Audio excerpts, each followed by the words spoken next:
আমি আমার সুন্নত নামাজ কাজা করি না। নাসিরউদ্দিন সিবাজালা হযরতে শাহজালাল ইয়ামিনে ডাক দিয়া কয় তাহলে আযান দাও। হুজুর আযান দিতাম বলে কোন দিকে ফিরা? শুধু পশ্চিম দিকে ফিরায় আযান না, আযান মাঝে মাঝে বিভিন্ন দিকে ফিরেও দিবেন। বলে কি লাগা? মসজিদের টানা আবার কিন্তু বিপদে পড়লে আযান 19 কামের সময় আযান দেওয়া যায়, ঝড় তুফান হইলে আযান দেওয়া যায় আছে, কঠিন রোগ বালা মুসিবত হইলে আযান দেওয়া যায় আছে, বিভিন্ন জায়গায় বিভিন্ন মুসিবত হইলে আযান দিবেন, দেখবেন বিপদ কেটে যাইবো গা। মুসলমান নাসিরউদ্দিন সিবাজালা গুরগোবিন্দ বাদশার রাজপ্রাসাদের দিকে ফিরে আযান দেওয়া শুরু করছে। আল্লাহু আকবার, আল্লাহু আকবার। আযান যখন দেয় গুরগোবিন্দ বাদশা যেই রাজপ্রাসাদের মধ্যে থাকতো, রাজপ্রাসাদের মাটিগুলা পর্যন্ত ঘরে ঘরে নিচের দিকে পড়তাছে। সবাই কয় হায় রে, কার সামনে পড়লাম? এমন আল্লাহর ওলি তো আমরা জীবনে কোনোদিন দেখি না। মুসলমান আল্লাহু আকবারের আযান দিয়া রাজপ্রাসাদ ভাঙ্গা ফালাইছে। তুমি আল্লাহু আকবার কইলে গাছের পাতা লড়ে না, তুমি ফু দিলে গাছের পাতা লড়ে না। লড়বো কেমনে? তোমার কলব দাদু ঠিক নাই। তুমি যা খাও এটার মধ্যে হালাল হারাম মিশ্রিত করা। আল্লাহ দুহাই লাগে এমন ভাবে চলবা যেন মরার পরে, মরণের পরে কবরে নবীরে পাইয়া যাও। হযরতে নাসিরউদ্দিন সিবাজালা সেখান থেকে ইবাদত করতে করতে করতে করতে হবিগঞ্জের চুনারুঘাট এলাকার মধ্যে যখন আইছে, উনি এলাকার মধ্যে মানুষকে তালিম দেয়, তরবিয়ত দেয়, মানুষকে ভালো ভালো জিনিস শিখায়। এবার এলাকার মধ্যে উনি ইন্তেকাল করার আগে ডাক দিয়া কয় বাবারা আমার একটা ওসিয়ত শুনালো। বলে কি ওসিয়ত? বলে সবাই রে তো তোমরা মরার পরে মাটি দাও, উত্তরে এবং দক্ষিণে আমার মাটিটা তোমরা আল্লাহর হস্তে আমারে পূবে আর পশ্চিমে দিও।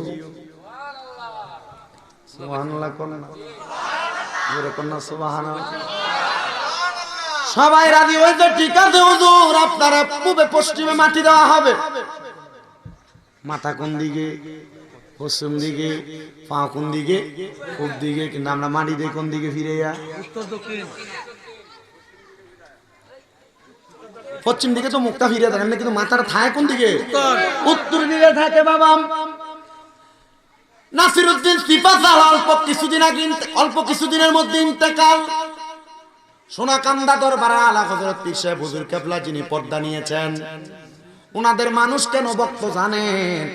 ওনাদের ভক্ত হওয়ার কারণ হইল উনি দুনিয়ার জমিনে যখন থাকতেন, যে এলাকার মধ্যে বৃষ্টি হইতো না, মেঘবাদল হইতো না, হেতের মধ্যে নিয়ে নামাজ পড়বার লাগে দাঁড় করায় দিত।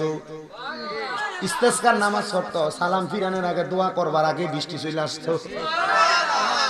ও বন্ধু, আল্লাহর ওলিদের, এটা শুধু সোনাকান্দার কথা আমি আমার মুখ দিয়া বলি, বিভিন্ন দরবারের বিভিন্ন ওলিদের বিভিন্ন কারামত আছে না নাই? আছে না নাই? মনে রাখবেন, কারামতে আউলিয়া ও হাক্কুন ওলিদের কারামত সত্য। এবার উনি ইন্তেকাল করার পরে এলাকার শরীয়তের উলামায়ে কেরাম তারা বলতেছে না, উনি বলছে বলতে পারে, ওনারে পূবে পশ্চিমে মাটি দেওয়া যাবে না, ওনার মাটিটা উত্তরে আর দক্ষিণে দেওয়া লাগবে। সব ভক্তবিন্দুরা মানে বলো কি আমরা হুজুর পাইলা গেছে, বলে তোমরা হুজুরের কারণে কি আমরা শরীয়তের আইনটাকে লঙ্ঘন করব নাকি? না না, ওনার উত্তর দক্ষিণের মধ্যে মাটি দাও। নাসিরউদ্দিন সিবাজালারে উত্তরে আর দক্ষিণের মধ্যে যখন মাটিটা দিছে, মাটি দিয়া 40টা কদম হাঁটতে যাইব, যাওয়ার আগে দেখতে হঠাৎ করে একটা মানে ঠাড়া মারছে, মারার সাথে সাথে ওই কবরটা, ওই মাজারটা উত্তরে দক্ষিণ থেকে পশ্চিম আর পূবে হয়ে গেছে। সবাই চিন্তা করে কিরে এমন কেন হইল? বলে এটার কারণ হইল আউলিয়া কেরাম যা বলে এটা আউলিয়া কেরামের কথা না, আমার আল্লাহ তাআলা আউলিয়া কেরামের মুখ দিয়া কথা বলে, আমার আল্লাহ তাআলা আউলিয়া কেরামের হাত দিয়া কাজ করায়, আমার আল্লাহ তাআলা আউলিয়া কেরামের চোখ দিয়া দেখে। ওলিরা ওলিদের চোখে দেখে না, ওলিদের চোখ আমার স্বয়ং আল্লাহ তাআলার চোখ। বলে হুজুর কেমনে? তিরমিজি শরীফের 2য় খণ্ডের মধ্যে হাদিস বর্ণনা, আল্লাহর নবী কয় তোমরা মনে কইরো না দুনিয়ার জমিনের মধ্যে আমি নবী বিদায় হয়ে গেছি, তোমরা আমি নবীর আর কোনো ওয়ারিসদার পাইবা না। মনে রাখবা আতিউল্লাহ ওয়া আতিউর রাসূলা ওয়া উলিল আমরি মিনকুম। তোমরা যদি আল্লাহর ইতাআত করতে চাও, আল্লাহর অনুসরণ করতে চাও, তোমরা রাসূলের অনুসরণ করো। রাসূলের অনুসরণ করতে চাইলে আউলিয়া কেরামের অনুসরণ করো।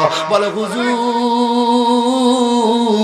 কত পীর দেখলাম, কত মুর্শিদ দেখলাম, কত বড় বড় হুজুর দেখলাম, হুজুর ওলি চিনমু কেমনে? আল্লাহর নবী ইবনে মাজাহ শরীফের 303 নাম্বার পৃষ্ঠার ভিতরে হাদিস কয়, নবী আমার ডাক দিয়া কয় আলা উকবিরুকা মুলুকিল জান্নাতি। ওলি হইল 2 রকমের, নবী কয় আমি নবী কি তোমাদেরকে জান্নাতের বাদশা সম্পর্কে খবর দিব না? ইয়া রাসূলুল্লাহ ক্বালু বালা, হ্যাঁ আপনি আমাদেরকে জান্নাতের বাদশা সম্পর্কে খবর দেন। আমার নবী কয় ক্বালা রাজুলুন দাঈফুন মুস্তাদাফুন যু 3 ইমরাইনি লা ইউকবাহু লাহু লাউ আকসামা আলাল্লাহি লা আবাররা। এমন ব্যক্তি যার শরীরটা দেখতে দুর্বল, জামা কাপড়গুলা এলোমেলো, এই ব্যক্তিরে দেখলে তোমার পছন্দ হবে না, কিন্তু সে যদি কোনো দোয়া করে আমার আল্লাহ তাআলার সাথে সাথে তার দোয়াটা কবুল করে ফেলায়। হে আমার জয়কা করিমগঞ্জের কিশোরগঞ্জের ভাই বাবারা, ও তাহলে আল্লাহর ওলিদেরকে চিনার জন্য আপনি টাকা পয়সা লাগবে না। ওলি যদি চিনতে চান তাকাইবেন তার দিকে, শরীরটা দুর্বল হবে, শরীরের কাপড় এলোমেলো হবে, কিন্তু এরা দোয়া করলে আল্লাহ দোয়া কবুল করবে। এরা হলো মজ্জুব ওলি, পাগল ওলি। দেখবেন রাস্তা দিয়ে মাঝে মাঝে অনেক পাগলেরা ভিক্ষা চায়, আপনারা এদেরকে আপনারা ফানি মারেন, আপনারা এদেরকে কলা সুলকা মারেন না। যদি মন চায় এদেরকে কিছু দিয়া সহযোগিতা করবেন, মন না চাইলে এদের সঙ্গে বেয়াদবি করবেন না। এবার আমার নবী কয় আরেকটা প্রকার ওলি আছে। ইয়া রাসূলুল্লাহ, আরেকটা প্রকার ওলি কারা? আমার নবী কয় ইজারু উযকিরাল্লাহু আযজা ওয়া জাল্লা, যেই ওলির দিকে চাইলে আল্লাহর কথা মনে হয়, এটা হলো হক্কানি ওলি, এটা হলো হক্কানি ওলি। বলে হুজুর আল্লাহর কথা কার দিকে চাইলে মনে হয়? আল্লাহর তো আমরা দেখছি না, তাই আল্লাহর কথা কেমনে আমরার মনে হইব? আমার নবী কয় এই পিঠটারে দেখলে দেখবা এই পিঠটার ভিতরে আমার আল্লাহর ভয় বেশি, তাকওয়া বেশি। আমি আপনার কাছে আয়াত তেলাওয়াত করছি, ইয়া আইয়ুহাল্লাযীনা আমানু তাকুল্লাহা ওয়াল তানজুর নাফসুম মা কদ্দামাত লিগাদিন ওয়াত্তাকুল্লাহা ইন্নাল্লাহা খাবীরুম বিমা তা'মালুন। আমি আয়াতের এই ভাঙ্গানুবাদ আপনাদেরকে কইরা দিয়া যায়। আমার আল্লাহ কয় ইয়া আইয়ুহাল্লাযীনা আমানু, হে ঈমানদারেরা, ইত্তাকুল্লাহ, তোমরা আল্লাহকে ভয় করো, ওয়াল তানজুর নাফসুম মা, ওয়াল তানজুর নাফসুম, তোমরা তাকানো উচিত তোমাদের পেছনের দিকে অথবা তোমাদের পূর্ববর্তীদের দিকে, তোমাদের নিচের দিকে। কদ্দামাত লিগাদ, তোমাদের পূর্ববর্তীরা আগের জন্য কি প্রেরণ করছে, মানে মরার আগে তারা কবরের জন্য কি প্রস্তুত করছে। আল্লামা জালালউদ্দিন সুয়ুতি এবং ফতে আলী সুবহানী রহমতুল্লাহ আলাইহি বলতেছে, এটা হইল কবরের মধ্যে যাওয়ার আগে কবরের জন্য কিছু মাল সামান তৈরি করা। ও বন্ধু, এলাকার কোন ছেলে যদি বিয়া করে, শ্বশুর বাড়ি যাওয়ার সময় মিষ্টি নেয়, ফান নেয়, কলা নেয়, দুধ নেয়, কত রকমের ফল ফালাদি নেয়। ইয়া রাসূলুল্লাহ, নবী গো, অন্ধকার কবরে যাবো, ওই কবরের ফুদি কোনটা আপনি নবী বলেন না? আমার নবীজি একটা আয়াত দিয়া প্রমাণ দিয়া দেয়, ইন্নাল্লাযীনা আমানু ওয়া আমিলুস সলিহাতি উলাইকা হুম খায়রুল বারিয়া। সূরা বাইয়িনার শেষ দুই আয়াতের এক নাম্বার আয়াত। আমার আল্লাহ তাআলা ডাক দিয়া কয়, জগতের মানুষেরা, নিশ্চয় যারা ঈমানদার এবং নেক আমল করে এরা হইল উলাইকা হুম খায়রুল বারিয়া, সবচাইতে পৃথিবীর উৎকৃষ্ট মানুষ, বালা মানুষ। এরা যখন কবরে যাইব, ঈমান থাকার কারণে, ঈমানের দৌলতে ধনী হওয়ার কারণে, নেক আমল করার কারণে এরা কবরে গেলে এরা আর চিন্তা করা লাগবে না। এদের চেহারার মধ্যে 5 ওয়াক্ত নামাজ পড়ার কারণে, ওযু যে করছে এমন একটা নূরের আলো চমকাইব, আমার আল্লাহর ফেরেশতারা কোনো সওয়ালের জবাব ছাড়া তারা জান্নাতে নিয়ে যাইব। পর্দার অন্তরালের মা বোনেরা, ও আমার এই জয়কা এলাকার মা বোনেরা, সোশ্যাল মিডিয়ার মাধ্যমে দেখনেওয়ালা ভাই বাবারা, মা বোনেরা, মনোযোগ দেন গো মা।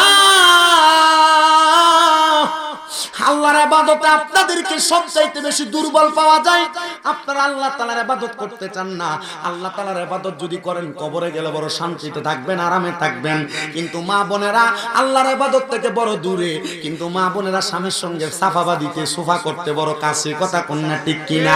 ও মা, স্বামীর সঙ্গে উঁচা কথায়, উঁচা গলায় কথা কইও না। স্বামীর সঙ্গে তুমি বেশি উঁচা গলায় কথা বইলো না। বলে হুজুর কেন? কারণ স্বামীর মনে কষ্ট দিয়া জান্নাতে যাইতে পারবা না। অনেক মহিলা তো আছে স্বামীর সঙ্গে অপব্যবহার করে। আল্লাহর নবীকে আমি যখন মেরাজের মধ্যে গেলাম, আমার আল্লাহ তাআলা জান্নাত দেখাইছে, জাহান্নাম দেখাইছে। আমি যখন জাহান্নামের দিকে তাকাইলাম, আমি দেখলাম আমার আল্লাহ তাআলা 3 প্রকারের মহিলারা শাস্তি দিতেছে। ইয়া রাসূলুল্লাহ, 3 প্রকারের মহিলা কারা আপনি নবী বলেন না? আমার নবীকে 1 প্রকারের মহিলা দেখলাম, তাদের চুলগুলার মধ্যে ধইরা আগুনের মধ্যে শেক দেওয়া হইতেছে। নবী গো, তারা কারা? আমার নবী কয়, যেই মহিলারা ওটার কুজের মতো তাদের মাথার চুল রে বাঁধছে। দেখবেন আপনার বউ, আপনার নাতি, আপনার এলাকার মাইয়ারা মাথার চুল যখন বাঁধে, হেজাবের উপর দিয়া মাথার চুল দিয়ে উঁচা দেখা দেয়, কপাল দেখা দেয় কাট নিছে। নবী কয়, ওই মহিলাদেরকে আমার আল্লাহ তাআলা জাহান্নামের আগুনের মধ্যে পুরাইব। শুধু তাই না, আমার মুসলমানেরা গভীর মনোযোগ দিয়ে বয়ান শুনবেন। আল্লাহর নবী কয়, আর এমন অনেক মহিলা দেখছি যাদের স্তনের মধ্যে গরম আগুনের রড লাগায়, তাদের স্তনের মধ্যে মানে বুকের মধ্যে গরম আগুনের রড লাগায় দিয়ে আগুনের মধ্যে সেঙ্গানো হইতেছে, গ্রিল করা হইতেছে। নবী গো, তারা কারা? আমার নবী কয়, যেই মহিলারা পোশাক পরে উলঙ্গ ছিল, পোশাক পরে উলঙ্গ ছিল। আপনার স্ত্রী, আপনার মাইয়া যে শাড়ি পরে, শাড়ি দিয়া তার জামা কাপড়, তার শরীরটা দেখা যায়। আপনার মেয়ে, আপনার বোন, আপনার বউ যে বোরকা পরে, বোরকা দিয়া তার শরীরের স্ট্রাকচারটা নির্ণয় করা যায়। তাহলে এটা কেমন কাপড় হইলো, কেমন বোরকা হইলো? আপনার বউ কাপড় পরে, তার মাথার অংশ, পেটের অংশ দেখা যায়। আপনার মাইয়া সালোয়ার কামিজ পরে, সালোয়ার কামিজের নিচ থেকে ছোট করতে করতে তার মাথা, পেটের অংশ দেখা যায়। আল্লাহ নবী কো ওই মহিলাদেরকে দেখলাম যারা পোশাক পরে উলঙ্গ ছিল, তাদের বুকের মধ্যে, স্তনের মধ্যে গরম রড লাগাইয়া দিয়া তারা আগুনের মধ্যে সেক দেওয়া হইতেছে। ও মুসলমান ইমানদার, তুমি তোমার বউরে বেপরদা চালাও, 5 ওয়াক্ত নামাজ পড়ো, কাম হবে না। তোমার বউ বাজারে বাজারে ঘুরে, তুমি আজাইরা আজাইরা ঘুরো, নাম নাই, কোনো লাভ নাই। তোমার নামাজ কবুল হবে না, রোজা কবুল হবে না, যদি তুমি তোমার বউরে মারে পর্দা না করাও। আর পর্দা করাইবো দূরের কথা, বউরারে দিয়া বাজার করায়, বউরারে দিয়া মার্কেট করায়, বউরারে দিয়া এলাকার মধ্যে কাজকর্মগুলা যে করাও, বউরারে দিয়ে এই কাজগুলা করানোর কারণে তোমার বউ যেমন জাহান্নামে যাইব বেপরদার কারণে, তুমিও তেমন জাহান্নামে যাইবা বেপরদার কারণে। জয়কার যুবক, আল্লাহর নবী কয় 3 নাম্বার আরো কিছু মহিলা দেখছি যাদের জিহ্বাটার মধ্যে আগুনের কেসি দিয়া কাটা হইতাছে। ও নবী গো, তারা কারা? আমার নবী কয় যাই মহিলারা তাদের স্বামীরে অভিশাপ দেয়, সেই মহিলারা তাদের সন্তানরে অভিশাপ দেয়। দেখবেন মাঝে মাঝে আপনার মা আপনারে মাঝে মাঝে আপনারে কত উপর আল্লাহর গজব করো। অনেক মহিলারা স্বামীর ইনকামের ভিতরে, স্বামী যদি একটু থেকে একটু অন্যরকম করে, স্বামীরে কয় তোমার উপর আল্লাহর গজব করো। এ মা বোনেরা সাবধান হয়ে যাও, জিহ্বাটা আগুনের কেসি দিয়া কাটবো। এ স্বামীর মনে কষ্ট দিয়া তুমি যদি জান্নাতে যাওয়ার চেষ্টা করো, জান্নাতে যাইতে পারবা না, জান্নাতে যাইতে পারবা না। গতকালকে আমি যে জায়গায় মাহফিল করেছি, নীলফামারী সৈয়দপুরের কাছারি বাজার এলাকায়, চারপাড়া, ওই এলাকার মাহফিলের সভাপতি, ওনার 3টা সন্তান। ওই 3টা সন্তানের মধ্যে একটা সন্তান ব্রাহ্মণবাড়িয়াতে ম্যাজিস্ট্রেট মহিলা, আর একটা সন্তান ছেলে মেয়ে, উনি খুলনাতে পুলিশের দায়িত্বে আছে, আর একটা সন্তান নাকি ঢাকা গাজীপুরে পুলিশ কি দায়িত্বে আছে। উনি আমার কাছে যখন দেখলাম, আমি ওয়াজ করার পরে সভাপতি বক্তব্য দেয়, দেখলাম উনি ওনার স্ত্রীর কথা বইলা কান্না করে দিছে। আমার বুঝতে দেরি হয় নাই, উনি মনে হয় ওনার স্ত্রীকে হারাইছে, মানে ইন্তেকাল করছে। উনি চোখের পানিগুলা টপ টপ করে ছেড়ে দিছে। আরে উনিও কিন্তু নরমাল মানুষ ছিলেন না, উনি বাংলাদেশের সরকারি একজন কর্মকর্তা, একজন অডিট অফিসার ছিলেন নীলফামারীর। উনি বলতেছে হুজুর, আমার স্ত্রী বছরের মধ্যে 8 মাস উনি রোজা রাখতেন, 8 মাস রোজা রাখতেন। আর এখনকার মা বোনেরা 8 মাস রোজা রাখবে দূরের কথা, এরা 1 মাসের রোজাই তো বালা কইরা রাখে না, নামাজই তো ঠিক মতো পড়ে না। আমার ওয়াজ দিয়া শুধু নবীর প্রেম বুঝাইলে চলতো না, ওলিদের প্রেম বুঝাইলে চলতো না, আমার ওয়াজ দিয়া মহিলারা পুরুষরা হেদায়েত করা লাগবো। উনি আমার কাছে ঘরে আইসা ডাক দিয়া কই হুজুর, আমার স্ত্রীটা ইন্তেকাল করার 5-6 মাস পরে বৃষ্টি আসার কারণে আমার স্ত্রীর কবরের মাথার কাছে দিয়ে একটু ভাঙ্গা গেছে। আমি আমার এলাকার খবরটা পাইয়া 2জন ব্যক্তিকে পাঠাইলাম, যাও আমার স্ত্রীর কবরের কন্নারটা দিয়া মাটি দিয়া ভরাট করে দাও। হুজুর যেই 2জনকে পাঠাইলাম, এই 2জন মাটি দিয়া ভরাট না কইরা দৌড়ে আমার কাছে চলে আসছে। আইসা কয় ভাই চুপ, কোনো কথা বলবেন না, আমরার সাথে তাড়াতাড়ি কবরস্থানে চলেন। আমি জিগাইলাম ভাইজান, উনি জিজ্ঞাসা করতেছে কেন কবরে যাব? বলে বললেন না, তাড়াতাড়ি চলেন, আজব খেলা, আপনি দেখলে বড় পাগল হয়ে যাবেন। বলে কেন কেন কেন? বলে আমার সাথে চলেন না। উনি ভয় পায়, ওনার সাথে আরো 2-3 জনকে নিয়ে গেছে। উনি কয় হুজুর, মানুষ মারা যাওয়ার পরে ওনাদের শরীরের চামড়া পইচা যায়, শরীরের নখ পইচা যায়, গোস্ত পইচা যায়, হাড্ডিগুলা মাটি খেয়ে ফেলে, কাপনের কাপড় পইচা যায়। আমি 5 মাস আগে আমার বউরে কবরে শোয়া দিয়ে আসছি, কিন্তু আমি আমার বউয়ের কবরের সামনে দেয়া দেখি যে জায়গা দিয়া মাটি ভাঙছে, ওই জায়গা দিয়ে আমার বউয়ের একবারে লাশগুলার মধ্যে ময়লাও লাগে না, বালুও লাগে না। হুজুর, আমার স্ত্রীর লাশটা এমন সুন্দর, আমি 5 মাস পরে আমার স্ত্রীর লাশটা দেখে বড় অবাক হয়ে গেছি। আশিকে রাসূল কয় মুহাম্মদ কি গুলাম কা কাফন মেলা নেহি গোতা। যদি মুহাম্মদ সাল্লাল্লাহু আলাইহি সাল্লামের গোলামি কইরা ওনার পক্ত মতে চইলা সুন্নাত দিয়া জীবনটা সাজাইতে পারো, দেখবা তোমার এই গোলামির কারণে কবরে গেলে তোমার লাশের মধ্যে মাটিও তাস করবে না, মাটিও ধরবে না, তোমার লাশটা পচবে না, তোমার লাশটা গলবে না। ও মুসলমান, উনি ডাক দিয়া কই হুজুর, আমার স্ত্রীটারে আমি বাথরুমের কাছে গেলে, আমার স্ত্রীটাকে আমি রান্না করে গেলে, বারান্দায় গেলে মিস করি, কারণ উনি বড় আমলওয়ালা ছিল, বড় নেককার ছিল, বড় আমলওয়ালা ছিল। হুজুর, আমার স্ত্রীটার জন্য খাস করে দোয়া করবেন। আমার সময় এলোমেলো ভাবে কাটে, আমি ওনার ওয়াজ করে শোনায় দিলাম, শোনেন নবীর একটা হাদিস। আমার নবী কয় কোন স্ত্রী মারা যাওয়ার পরে স্বামী মারা যাওয়ার পরে কোন স্ত্রী যদি আল্লাহর কাছে দোয়া করে, আল্লাহ আমার স্বামী বড় ভালো ছিল, আল্লাহ কইটা ভালো, যদি স্বামী দোয়া করে আমার স্ত্রী ভালো, আল্লাহ কইরা ভালো, আপনি আপনার স্ত্রীর জন্য খাস করে করে দোয়া করবেন। এই পর্দার অন্তরালের মা দেখছনি 8 মাস রোজা রাখতো, বছরের ভিতরে দেখছনি 5 ওয়াক্ত নামাজ পড়তো। কেউ যদি দাওয়াত দিত কারোর দাওয়াতে যাইতো না। কয় হুজুর উনি দাওয়াতে না যাওয়ার কারণ হইল দাওয়াতে গেলে আইসা অনেক নামাজ কাজা হইয়া যাবে, এই জন্য দাওয়াতেও যাইতো না। হুজুর আমার বউটা বড় ভালো মানুষ ছিল, আমি চিন্তা করলাম কেমন ভালো মানুষ ছিল, মরার 5 মাস পরে পর্যন্ত কবরে লাশ পচে নাই, কাফন ময়লা হয় নাই। আমি আমার জয়কার মা বোনদেরকে বলবো, জয়কার বাবাদেরকে বলবো, এমন জীবন তুমি গঠন করো, তুমি মারা যাওয়ার পরে মানুষ তোমার জন্য কাঁদবে। আর আমার আল্লাহ তাআলা ওই কাদার কারণে চোখের পানি মাটিতে পড়ার আগে তোমার জীবনের গুনাহগুলা মাফ করে দিবে। কেমন জীবন বানাইলা, অন্ধকার কবরে গেলে কবরের আযাব তুমি সহ্য করতে পারবা না।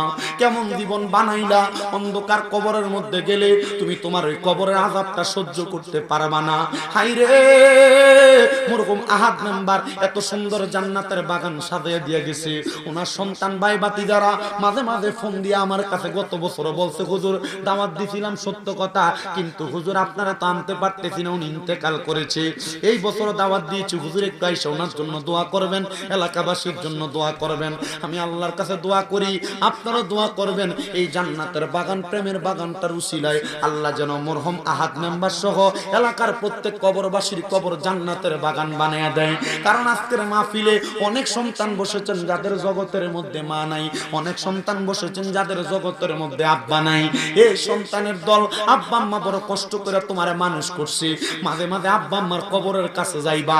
অনেক মানুষ আছে আব্বা আম্মার কবর দিয়ে আসার পরে এখন গোরস্থানের সামনে নিলে বাপমার কবর কোনটা চিনেও দিতে পারতো না। আচ্ছা কবর জিয়ারত করলে খুব বেদা, জিয়ারত করলে কয় বেদাত, কিন্তু ওই ব্যক্তি মারা যাওয়ার পরে তার বাড়ির মধ্যে মুরকাদমা করে, গরু জব করে, তার বাড়ির খানাটা দাঁত হয়ে যায়। আল্লাহর নবী কয় এই জগতের মানুষ শোনো, তোমাদের মানুষ যখন মারা যায় তোমরা বেশি বেশি করে কবর জিয়ারত করো। ইয়া রাসূলুল্লাহ কেন? আল্লাহর নবী কয় কবর জিয়ারত করলে মরণের কথা স্মরণ হয়। নবী কয় কেউ যদি দৈনিক 20 বার মরার কথা স্মরণ করে, ওই ব্যক্তি যদি ওই দিন মারা যায় তাহলে তার মরণটা শহীদের মরণ হয়ে যায়। এ মুসলমান, নবীদের তিরমিজি শরীফের আরেকটা হাদিস শরীফ পড়লাম, হযরতে জাবির ইবনে সামুরা রাদিয়াল্লাহু তাআলা আনহু হাদিস বর্ণনা করে তিনি বলেন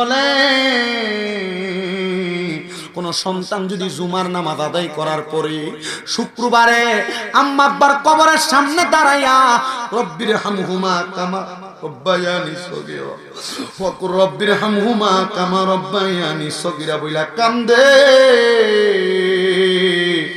তার চোখের পানিটা মাটিতে পড়ার আগে আমার আল্লাহ তাআলা তার মা বাবার জীবনের গুনাহ মাফ করে দেয়। এ সন্তান তুমি যে তোমার আব্বা আম্মার কবরের সামনে যাও না, তোমার কি মায়া লাগে না? দেখবা তুমি মরল তোমার ফুতে তোমার কবরের কাছে যাইতো না।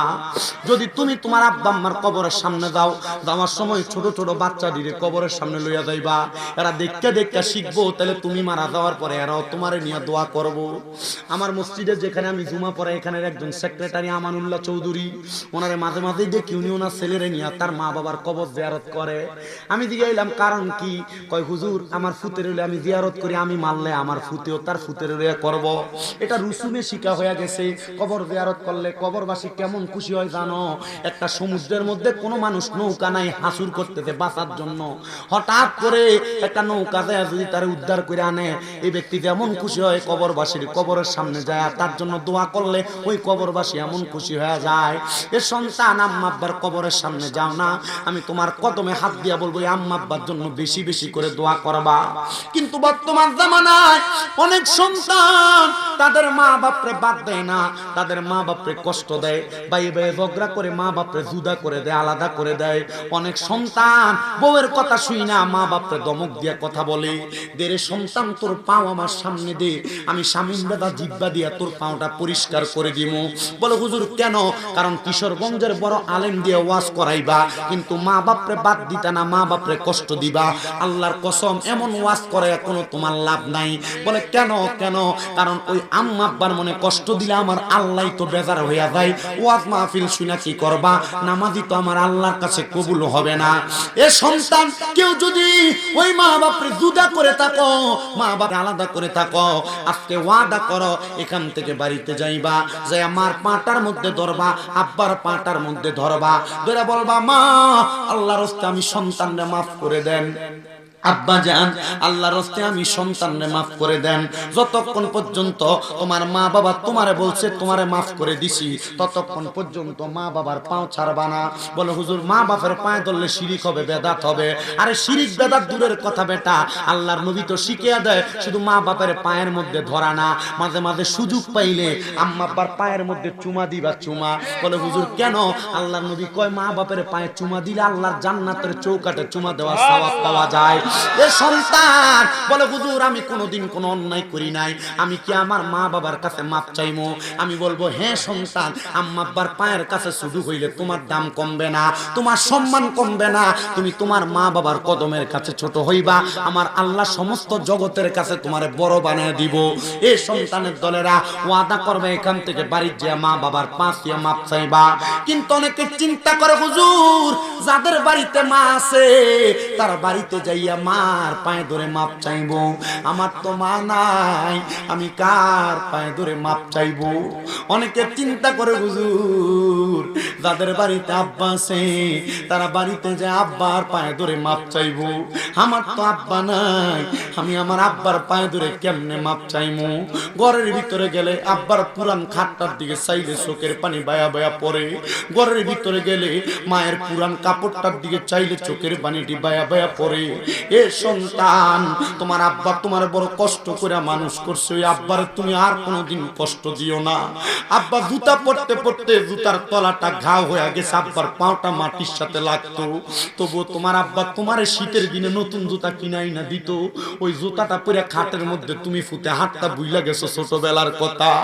মা তোমারে বড় কষ্ট করে মানুষ করছে, ওই মা জননী নিজে না খেয়ে তোমারে খাওয়াইছে।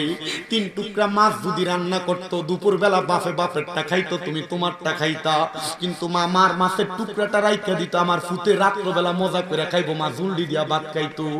এ সন্তান আজ্ঞা তুমি ফুতের ঘরে তোমার মায়ের খাওয়ানো হয় না। এ সন্তান ওই আম্মা আব্বার ঘরের মধ্যে যে পাইবা না মাপ চাওয়ার কোনো সুযোগ পাইবা না। আখিরি মুনাজাতে মাওলানা শাফাউল করিম সালেহীর সাথে আল্লাহর কাছে দোয়া করবা আল্লাহ যেন তোমার মারে মাফ করে দেয়, কারণ মাপ চাওয়ার সুযোগ নাই।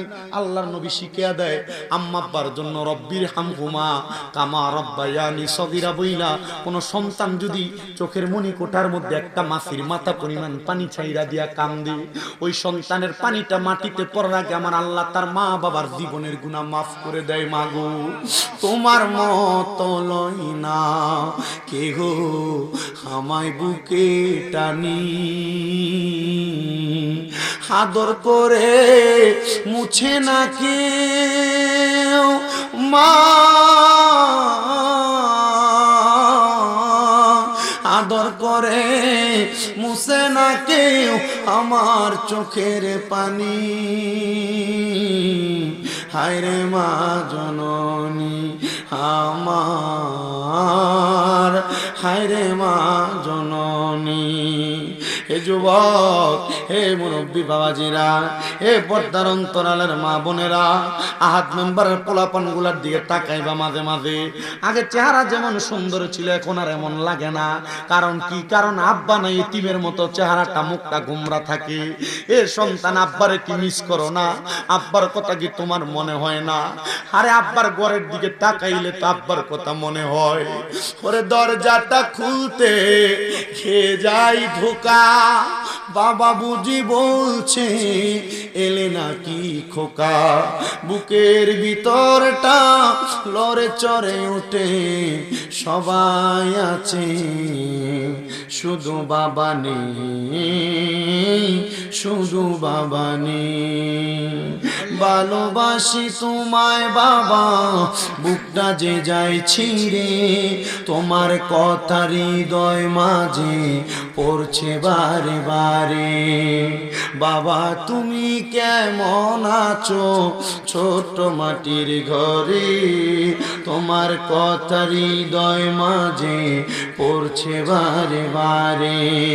বাবা গো বাবা, বাবা গো ও বাবা, চিন্তা করো 10-5 টাকা আব্বার কাছ থেকে চাইয়া চাইয়া নিতা।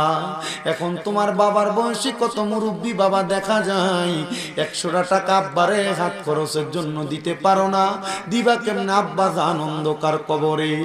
সন্তান আব্বা পুরান জামা কাপড় পইরা, মা পুরান জামা কাপড় পইরা তুমি সন্তানরে নতুন জামা কাপড় কিনা দিছে, কিন্তু এখন তোমার ব্যাংকের মধ্যে লাখ লাখ টাকা, ঘরের ড্রয়ারের মধ্যে হাজার হাজার টাকা, কিন্তু আব্বারে 500 টাকা দিয়ে কিনে একটা লুঙ্গি পরাইতে পারো না। পরাইবা কেমনে আব্বা কবরে? আম্মারে 1000 টাকা দিয়ে একটা জামদানি কাপড় কিনা পরাইতে পারো না, পরাইবা কেমনে? আম্মা তো অন্ধকার কবরে। এ সন্তান, আল্লাহর দোহাই লাগে তোমরা কদমে হাত দিয়া বলি মাইকটা ছাড়ার আগে, সন্তান সন্তান সন্তান, এই মা বাবার মতো রত্নটারে বাইসা থাকতে যত্ন করো। যদি এই রত্নটারে যত্ন কইরা মরতে পারো, দুনিয়া তো শান্তি পাইবা, কবরে গেল শান্তি পাইবা। আমার আল্লাহ তাআলা যেন যাদের মা বাবা কবরে, আম্মা আব্বার কবর জান্নাতের বাগান বানায়, আম্মা আব্বার কবর জান্নাতের বাগান বানায়। যাদের মা বাবা বেঁচে আছে, আম্মা আব্বার হায়াতের মধ্যে বরকত দান করে। যাদের মা বাবা অসুস্থ, পরিপূর্ণ সুস্থতা নসিব করে। আম্মা আব্বার খেদমত কইরা জীবনটারে সাজানোর তৌফিক দান করে।